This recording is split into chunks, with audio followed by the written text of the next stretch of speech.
बिस्मिल्लाहिर्रहमानिर्रहीम। अस्सलामु अलैकुम।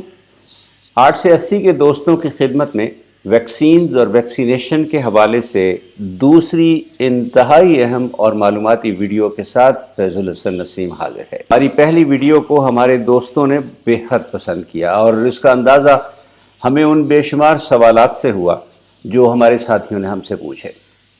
आज की वीडियो में हम इन तमाम सवालों के जवाब आप तक पहुंचाने की कोशिश करेंगे और उम्मीद है हमारी ये कोशिश भी अल्लाह ने चाहा तो आपको ज़रूर पसंद आएगी। जनाब, आज की गुफ्तगू का आगाज़ करते हैं इस सवाल से कि क्या वैक्सीनेशन फितरत और कुदरत के ख़िलाफ़ एक अमल है? इस सवाल का जवाब ये है कि हरगिज़ नहीं, बल्कि दिलचस्प बात यह है कि वैक्सीनेशन का अमल एक फितरती और कुदरती तरीक़ाकार की नकल है।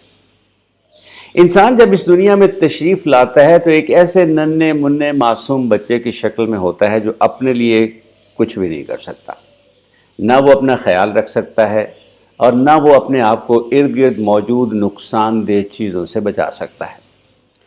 ऐसे में उसकी ज़िंदगी के इब्तदाई चंद साल कुदरत उसकी परवरिश उसके वालिदैन की फितरत में वदियत कर देती है और साथ ही साथ वालिदैन की मदद के लिए कुदरत कुछ चीज़ें अपने ज़िम्मे भी ले लेती है। हमारा मुदाफ़ियती निज़ाम या इम्यून सिस्टम ऐसी ही एक चीज़ है जिसे कुदरत ने अपने ज़िम्मे लिया हुआ है। हम जब अपनी माँओं के पेट में होते हैं तो हमारी माँओं का मुदाफ़ियती निज़ाम हमें नुकसानदेह जरासीम से बचाने के लिए एंटीबॉडीज़ बनाता है। पैदा होने के बाद ज़िंदगी का पहला हफ्ता हमारी माँओं का दूध हमें एंटीबॉडीज़ मुहैया करता है, जिन्हें हमारा निज़ाम हज़म साबित और सालिम जज़ब करके हमारे खून में पहुंचा देता है और ये एंटीबॉडीज़ हमें बीमारियों से महफूज रखने के लिए पहली दिफाई लाइन का काम करती हैं। ज़िंदगी के इस पहले हफ्ते में हमारा जिस्म बेशुमार बैक्टीरिया और वायरसों का निशाना बनता है, लेकिन माँओं से मिलने वाली एंटीबॉडीज़ हमें इन बैक्टीरिया और इन वायरसों के नुकसानदेह असरात से महफूज रखती हैं। रफ्ता रफ्ता हमारा अपना मुदाफ़ियती निज़ाम इन बैक्टीरिया और वायरसों को शनाख्त करने और उनके ख़िलाफ़ एंटीबॉडीज़ बनाने के लिए हरकत में आ जाता है और यूँ हम खुद अपना बचाव, अपना दिफा करने के काबिल हो जाते हैं। ज़िंदगी के इब्तदाई चंद हफ्तों में हमारा मुदाफ़ियती निज़ाम मुकम्मल तौर पर हमारे दिफा का निज़ाम संभाल लेता है। जब भी कोई बैक्टीरिया या वायरस हमारे जिस्म में दाखिल होता है, हमारे खून के सफ़ेद ज़र्रे, वाइट ब्लड सेल्स, हमारे लिम्फोसाइट्स इन जरासीम के एंटीजन्स की मदद से इन्हें शनाख्त करते हैं, इनके ख़िलाफ़ एंटीबॉडीज़ बनाते हैं और इन जरासीम से मुताल्लिक़ मालूमात को अपनी याददाश्त में ज़ख़ीरा कर लेते हैं। यूँ हम इन जरासीम से पैदा हो सकने वाली बीमारियों से महफूज हो जाते हैं। ये सारा अमल कुदरती वैक्सीनेशन है। इंसान का मुरतब किया हुआ वैक्सीनेशन का अमल बुनियादी तौर पर इसी कुदरती अमल ही का चरबा है। फ़र्क सिर्फ ये है कि कुदरती अमल के दौरान हमला आवर जरासीम अपनी पूरी ताकत के साथ हमारे जिस्म पर हमला आवर होता है और अगर तो ये हमारे मुदाफ़ियती निज़ाम के हाथों मारा जाए तो हम महफूज, लेकिन अगर ये हमारे मुदाफ़ियती निज़ाम को शिकस्त दे दे और इससे बच निकले तो हम बीमार हो जाते हैं। मसनूई तौर पर की जाने वाली वैक्सीनेशन के अमल में हम बीमारी पैदा करने वाले जरासीमों की ऐसी किस्म इंसानी जिस्म में दाखिल करते हैं जो या मुर्दा होती है या नीम मुर्दा और जो बीमारी पैदा करने के काबिल नहीं होती, लेकिन हमारा मुदाफ़ियती निज़ाम उसको शनाख्त करता है, उसके ख़िलाफ़ एंटीबॉडीज़ बनाता है और यूँ हमारे जिस्म को इन जरासीम के नुकसानदेह असरात से महफूज कर देता है। वैक्सीनेशन के इस मसनूई अमल की जिद्दत याफ्ता या तरक्की याफ्ता शक्ल ये है कि पूरा जरासीम इस्तेमाल करने की बजाय उस जरासीम के जिस्म का कोई हिस्सा, कोई एंटीजन या जीनियाती मादा या इसका कोई हिस्सा वैक्सीन के तौर पर इस्तेमाल करके मतलूबा नताइज हासिल कर लिए जाते हैं। यूँ वैक्सीनेशन का ये अमल कुदरती वैक्सीनेशन जितना ही मुअस्सर लेकिन कुदरती तरीक़ाकार से ज़्यादा महफूज तरीक़ाकार है। انسانوں کو دی جانے والی ویکسینز میں شامل اجزاء کو دو گروہوں میں تقسیم کیا جا سکتا ہے۔ ایک گروہ صرف ایک جزء پر مشتمل ہوتا ہے جو مردہ یا نیم مردہ جراثیم یا اس کے جسم کے کسی حصے پر مشتمل ہوتا ہے۔ ویکسین کا اصل ایکٹیو یا فعال جزء یہی ہوتا ہے۔ دوسرا گروہ مختلف اجزاء پر مشتمل ہوتا ہے۔ یہ مددگار اجزاء ہوتے ہیں اور ان میں سے ہر کسی کا اپنا اپنا کام ہوتا ہے۔ ان اجزاء میں ساربیٹول، سٹرک ایسڈ، ایلومینیم ہائیڈروکسائڈ، فارمیلڈیہائیڈ اور پانی وغیرہ شامل ہیں۔ دلچسپ بات یہ ہے کہ ایکٹیو جزء یعنی جراثیم یا اس کے جسم کے کسی حصے کو چھوڑ کر ویکسین میں موجود باقی تمام مددگار اجزاء قدرتی طور پر ہمارے جسم میں پہلے سے بھی موجود ہوتے ہیں۔ مثال کے طور پر ساربیٹول اور سٹرک ایسڈ نامی مادے جو ویکسین میں موجود ایکٹیو جزء کو فعال رکھنے اور محفوظ رکھنے کے لیے ڈالے جاتے ہیں، ہمارے جسم اور ہماری خوراک میں قدرتی طور پر کئی گنا زیادہ مقدار میں موجود ہوتے ہیں۔ اسی طرح سے ویکسین میں موجود ایلومینیم ہائیڈروکسائڈ نامی مرکب میں موجود ایلومینیم ہمارے مدافعتی نظام کو زیادہ فعال اور متحرک بنانے کا کام کرتا ہے۔ یہ جزو بھی قدرتی طور پر ہمارے جسم میں خاطر خواہ مقدار میں موجود ہوتا ہے۔ ایلومینیم بہت ساری دوائیوں کا بھی حصہ ہوتا ہے اور ویکسین میں اس کی بہت ہی معمولی مقدار استعمال کی جاتی ہے۔ فارمیلڈیہائیڈ نامی مرکب ویکسین میں موجود جراثیم کو مردہ یا نیم مردہ حالت میں رکھنے کا کام سر انجام دیتا ہے۔ یہ مادہ بھی ہمارے جسم اور ہماری غذا میں موجود ہوتا ہے۔ اگرچہ اس مرکب کی بہت زیادہ مقدار ہمارے جسم کے لیے نقصان دہ ثابت ہو سکتی ہے، لیکن ویکسین میں یہ مادہ بہت ہی کم مقدار میں ڈالا جاتا ہے۔ کتنی کم؟ اس کا اندازہ اس بات سے لگائیے کہ ویکسین کے ایک ٹیکے میں موجود فارمیلڈیہائیڈ کی مقدار کے مقابلے میں ایک ناشپاتی میں یہ مادہ 50 گنا زیادہ مقدار میں موجود ہوتا ہے۔ اور جناب کسی بھی ویکسین کا سب سے بڑا جزو تو ہوتا ہے پانی، اور یہ تو ہمارے جسم کی سب سے بڑی ضرورتوں میں سے ایک ضرورت ہے۔ یوں کسی بھی ویکسین میں موجود تمام مددگار اجزاء ویکسین کو مؤثر بنانے کا کام تو کرتے ہیں، لیکن ہمارے جسم کو کسی قسم کا کوئی نقصان نہیں پہنچاتے۔ ہمارے دوستوں کی طرف سے ایک سوال یہ بھی پوچھا گیا ہے کہ کیا ویکسینیشن کے بعد ہم متعلقہ امراض سے ہمیشہ کے لیے محفوظ ہو جاتے ہیں؟ اس کا جواب یہ ہے کہ اس کا انحصار ہمارے مدافعتی نظام کے رویے، جواب یا ریسپانس اور متعلقہ ویکسین کی قسم پر ہے۔ جیسے کہ ہم نے آپ کو اپنی گزشتہ ویڈیو میں بتایا تھا کہ جب بھی کوئی جراثیم یا اس سے متعلقہ اینٹیجن ہمارے جسم میں داخل ہوتا ہے تو اس کا ٹاکرا سب سے پہلے ہمارے خون میں موجود سفید خلیوں سے ہوتا ہے، میکروفیجز سے ہوتا ہے، جو اسے شناخت کرنے اور اسے تباہ کرنے کا کام انجام دیتے ہیں۔ انہی خلیوں کی ایک قسم جو بی لیمفوسائٹس کہلاتی ہے، وہ اس جراثیم کے خلاف مخصوص اینٹی باڈیز تیار کرتی ہے اور اس ٹاکرے کو اپنی یادداشت میں ذخیرہ کر لیتی ہے، جو مستقبل میں اس جراثیم سے ہمارے بچاؤ کے لیے ہمارے کام آتا ہے۔ ان لیمفوسائٹس میں سے کچھ مزید تبدیلی کے عمل سے گزر کر پلازما نامی خلیوں میں ڈھل جاتے ہیں، جو اینٹی باڈیز پیدا کرنے کی فیکٹریوں کے طور پر کام کرتے ہیں۔ پلازما نامی یہ خلیے اگر تو برقرار رہ جائیں تو یہ اینٹی باڈیز مستقلاً بنتی رہتی ہیں اور انسانی جسم متعلقہ مرض سے ہمیشہ کے لیے محفوظ ہو جاتا ہے۔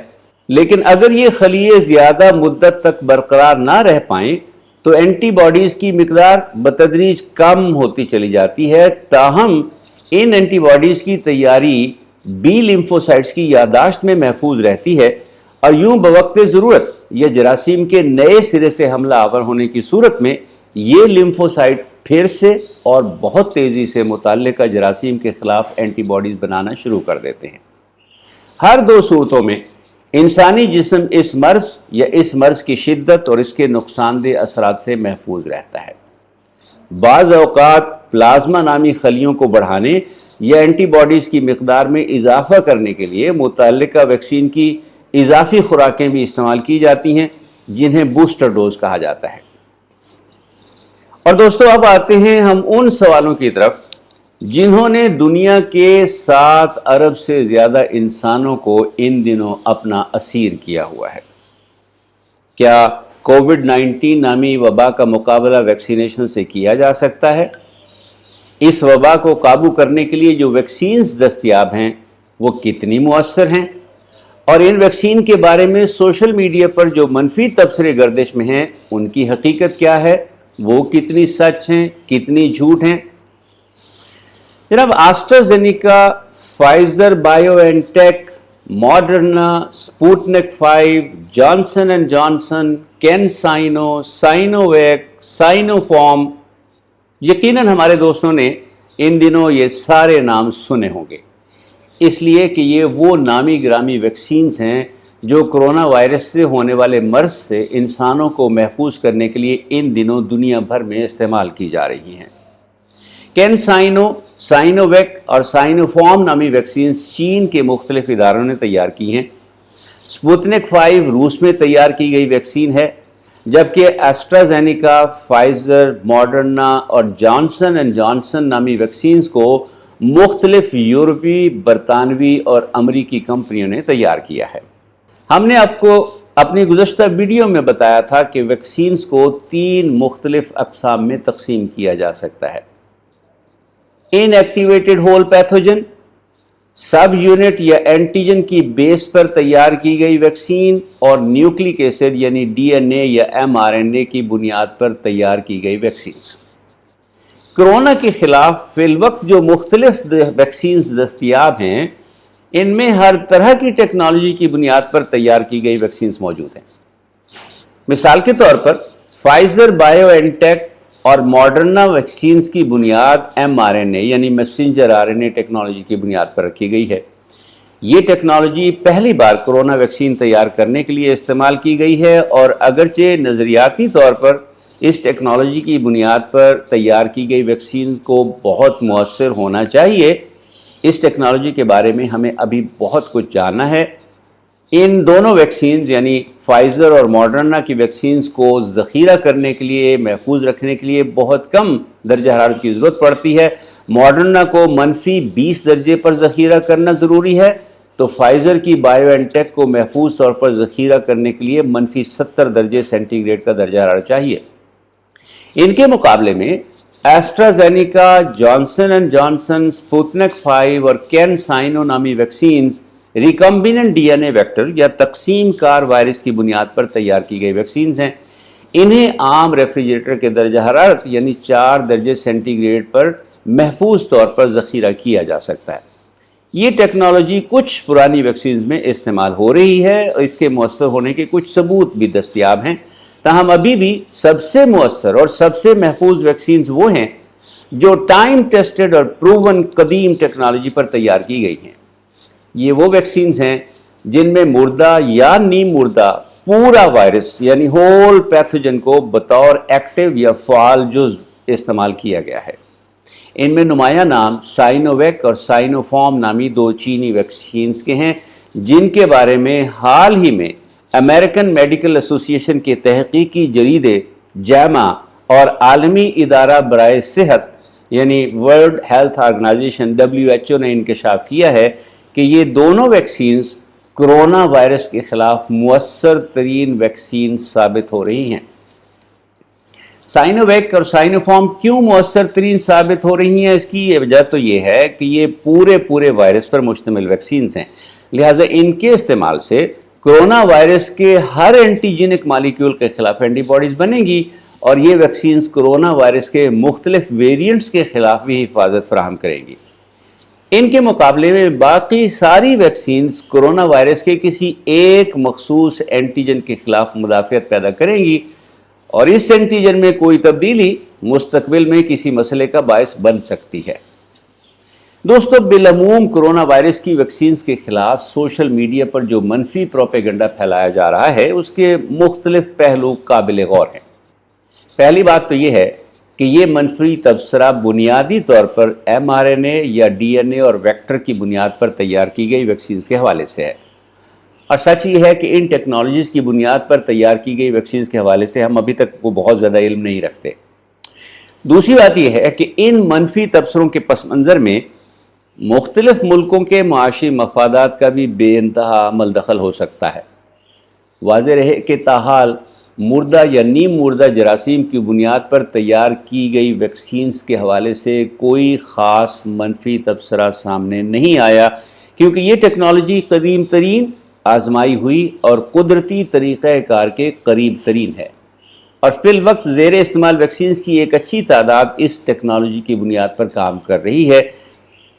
ये वो टेक्नोलॉजी है जिसके ज़रिए हम यानी इंसानों ने चीचक और पोलियो जैसे मूजी अमराज पर काबू पाने में कामयाबी हासिल की है।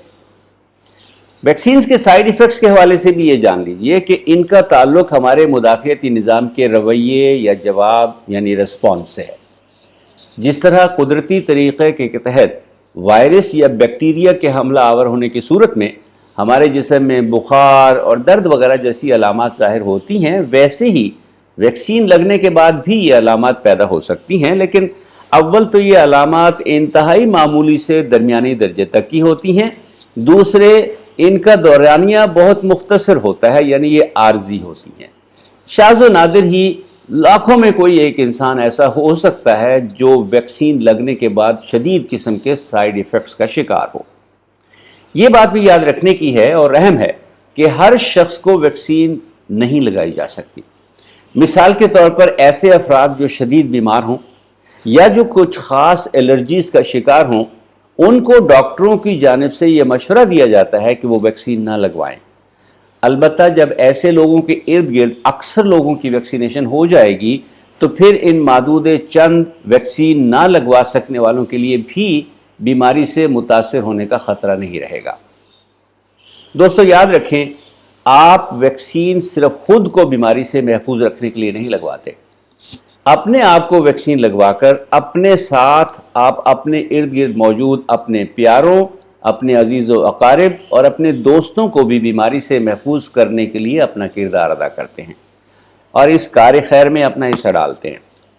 हमारी आपसे दरख्वास्त है कि वैक्सीन लगवाइए, अपने आप को बचाइए और अपने इर्द गिर्द मौजूद लोगों को भी बचाइए। ज़रा सोचिए, अगर हम में से हर शख्स में वायरस के ख़िलाफ़ मुदाफ़ियत होगी तो बीमारी पैदा करने वाले जरासीम अपनी मौत आप नहीं मर जाएंगे। और ये जो झूठी झूठी खबरें फैलाई जा रही हैं कि फ़लाँ नोबल इनाम याफ्ता साइंसदान ने ये कह दिया है कि वैक्सीन लगवाने वाले 2-3 साल के अंदर अंदर मर जाएंगे, ये सब झूठी खबरें हैं। कम से कम आप ये सवाल तो पूछ ही सकते हैं ना कि ऐसा ऐलान, ऐसी पेशिन गोई किस साइंसी तहकीक की बुनियाद पर की जा रही है। वैक्सीन्स को इस्तेमाल होते हुए 200 साल से ज़्यादा का अरसा गुजर गया है, अभी तक तो ऐसा कुछ नहीं हुआ। आइंदा ऐसे क्यों और किस लिए होगा? यकीन मानिए, आपको इन सवालों के जवाब भी तलाश करने की ज़रूरत नहीं है। हमें तो वैसे भी हुक्म दिया गया है कि जब कोई शख्स हमारे तक कोई खबर पहुंचाए तो हमें उसकी तस्दीक कर लेना चाहिए। ऐसा न हो कि हम अपने आप को या दूसरों को कोई नाकाबिल तलाफी नुकसान पहुंचा बैठें। सच तो ये है कि जिस नोबल इनाम याफ्ता साइंसदान के नाम से ये झूठी बात फैलाई जा रही है, उसने अपने किसी भी बयान में ये पेशिन गोई नहीं की। कुछ इल्मी एतराज़ात ज़रूर किए हैं, लेकिन वो भी उस टेक्नोलॉजी के हवाले से जिसके बारे में अभी हम कुछ ज़्यादा नहीं जानते। तो चलिए जनाब, जिन वैक्सीन के बारे में हमें मालूम है कि वो मुअस्सर और महफूज तरीन है, वो लगवा लें। अपना ख्याल रखें, अपने इर्द गिर्द मौजूद लोगों का ख्याल रखें। हमारी दुआ है कि अल्लाह हम सबको हर तरह की वबा से महफूज रखे। आइंदा वीडियो तक डॉक्टर फैज़ुल हसन नसीम को इजाज़त दीजिए, लेकिन चलते चलते आपसे एक दरख्वास्त करते चलें। इस चैनल में चूँकि हम आपको ऑथेंटिक साइंटिफिक इन्फॉर्मेशन फराहम कर रहे हैं, हमारी आपसे दरख्वास्त होगी कि आप ख़ुद भी इस चैनल को सब्सक्राइब कीजिए, घंटी के बटन को भी दबाइए और इस चैनल के लिंक को ज़्यादा से ज़्यादा दोस्तों से मुतारिफ़ कराइए ताकि ज़्यादा से ज़्यादा लोग इस चैनल में फराहम की गई मालूमात से मुस्तफ़ीद हो सकें। अस्सलामु अलैकुम वरहमतुल्लाहि वबरकातुहू।